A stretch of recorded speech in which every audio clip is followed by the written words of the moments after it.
ದ್ಯುತಿ ಸಂಶ್ಲೇಷಣೆ ಪ್ರಕೃತಿಯ ಶಕ್ತಿ ಕೇಂದ್ರ. ಸಸ್ಯಗಳು ತಮ್ಮ ಎಲೆಗಳಲ್ಲಿರುವ ಕ್ಲೋರೋಫಿಲ್ ಅನ್ನು ಬಳಸಿ ಸೂರ್ಯನ ಬೆಳಕನ್ನು ಹೀರಿಕೊಳ್ಳುತ್ತವೆ. ಅವು ಗಾಳಿಯಿಂದ ಕಾರ್ಬನ್ ಡೈಆಕ್ಸೈಡ್ ಅನ್ನು ತೆಗೆದುಕೊಳ್ಳುತ್ತವೆ ಮತ್ತು ಮಣ್ಣಿನಿಂದ ನೀರು.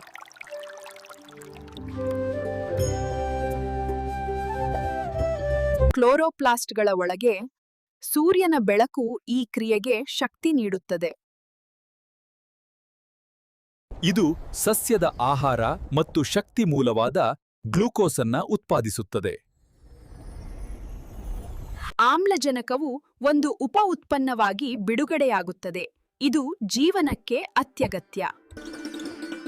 ದ್ಯುತಿ ಸಂಶ್ಲೇಷಣೆಯು ಭೂಮಿಯ ಮೇಲಿನ ಜೀವಕ್ಕೆ ಇಂಧನವಾಗಿದೆ. ದ್ಯುತಿ ಸಂಶ್ಲೇಷಣೆ ಅಂದರೆ ಸೂರ್ಯನ ಬೆಳಕು, ಇಂಗಾಲದ ಡೈಆಕ್ಸೈಡ್ ಮತ್ತು ನೀರು ಸೇರಿ ಗ್ಲೂಕೋಸ್ ಹಾಗೂ ಆಮ್ಲಜನಕ ಉತ್ಪಾದಿಸುವ ಪ್ರಕ್ರಿಯೆ.